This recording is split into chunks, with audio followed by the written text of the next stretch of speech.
Good morning, everybody. Good morning. Wait, no, that's not scary at all. Let's try something else. Good evening, everybody. Good evening. It's JPR, and welcome back to another Top 5 video. Of course, it's now October, and all things spooky are in season. And as I was scrolling my channel's videos the other day, I realized, holy Gale Wings Talonflame, I've never done a Halloween-themed video ever. Now, that is a YouTuber sin if I've ever heard one, so here I am, after 8 years of YouTubing, finally doing a nice, spoopy, Halloween-themed video. So anyway, go ahead, kick back, and enjoy the top 5 spookiest Pokemon episodes.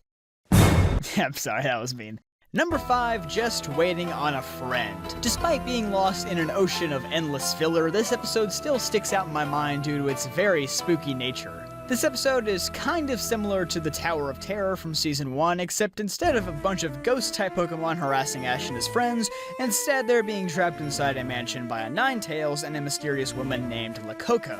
Apparently, this particular Ninetales was cursed to live in the mansion for over 200 years after its trainer left on a journey and never returned. Also, its original trainer happened to look exactly like Brock, and that is the main reason why Ninetales wants to trap the group inside the mansion. Eventually, Ninetales' Pokeball breaks and the curse is broken as well, as Lakoko and the mansion disappear while Ninetales is set free. I don't remember a lot of the finer details in this episode because it has been a considerable amount of years since I last watched it, but the spooky tone of the episode is something I've always remembered. Number 4, Scare at the Litwick Mansion. Alright, so another episode that has some similarities with the Tower of Terror, as Ash and friends get trapped in yet another mansion and are tormented by a group of ghost-type Pokemon, this time being Litwick and Lampent. But unlike the Tower of Terror, which ended up as a fairly comedic episode towards the end, this episode just gets darker and darker. That's not to say that there's not any comedy in it, though. Ah yes, the sounds of suffering children really make my day. At first, Ash, Iris, Silent, and Team Rocket are all under the assumption that the Litwick are trying to help them, but eventually they learn that the Litwick are trying to keep them occupied in the mansion so they can feed off their life energy. We see this happen most notably with Team Rocket, as they've been in the mansion for seemingly a few days and appear almost lifeless throughout this episode. Eventually, Ash and friends have to battle the ghost Pokemon to close the portal to the ghost world, reclaiming all the life energy that Litwick had stolen from them. Number 3, Ghoul Days. This episode features Ash and his friends in the middle of their week at the Pokemon Summer Academy.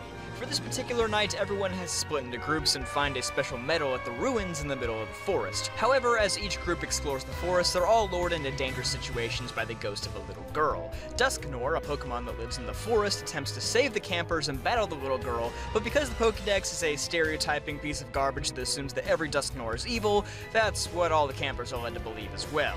Wow, this is basically the rise of Darkrai in episode form, but without Darkrai. That might have been a little bit too obvious. Anyway, Ash and his partner Angie end up reaching the ruins first, but it is there that the ghost girl attempts to suck them into the ghost world. Yeah, it appears that the ghost world must be a very popular plot device among these writers. But Dusknor ends up saving Ash and Angie and is able to blast the cave where the girl was standing to close the portal to the ghost world. And that's about it. I'll admit, it's kind of a shame that the little girl didn't get more backstory, but you know, it's a kid's show and you can only spend so much time discussing child death, and that goes for me too, actually, since I'm probably gonna get demonetized soon. Moving on. Number 2, A Conspiracy to Conquer. Yet another episode that doesn't actually focus on a ghost type. This particular one focuses on the incredibly sinister Malamar, an evil Pokemon that possesses other humans in order to further its own goal of controlling everyone in the world. At first, it's believed that an evil woman named Madam X is pulling the strings as she tracks down Team Rocket along with Ash and his friends and picks them off one by one. In the end, only Ash and Meowth are left to defend themselves against their brainwashed friends. Eventually, Ash regains control of Pikachu and uses it to fight back, revealing that Madam X was just a brainwashed Officer Jenny all along. With its plan being foiled, Malamar's mind control weapon self-destructs as it flies off to an unknown location. The episode then ends on an unnerving note as Team Rocket realizes that James's NK might end up evolving into a Malamar someday. Honestly, I'm sad that never happened because I have to wonder how they'd make an NK evolve in a universe where a Nintendo 3DS being turned upside down apparently isn't an option. Why is that an evolution method? It's so dumb. Anyway, definitely both a creepy and entertaining episode that deserves a watch if you haven't seen it yet.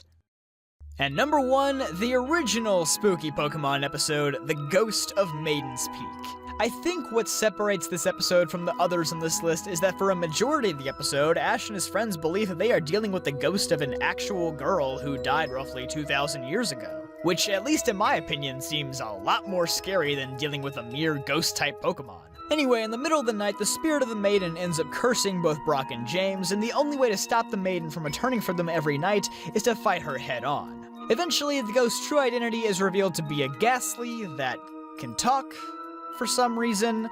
Honestly, I forgot this was actually a detail in the episode, and it really doesn't make any sense looking back since other Ghastly in the anime can't talk, but maybe that just adds to the spookiness. However, Ghastly's tricks don't end there, as it's able to summon things like a real-life mongoose and a Pokemon fusion called Venustoise to fight back.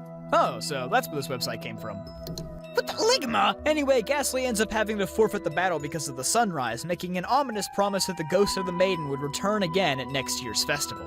Which, you know, would be great and all if time actually passed in the anime. But anyway, that's gonna wrap it up for my personal top 5 spookiest Pokemon episodes. If there are any you think I missed, be sure to drop them in the comments down below. Links to my Twitter account and my Discord in the description below. Be sure to like, subscribe, have a happy Halloween, and I'll see you guys next time.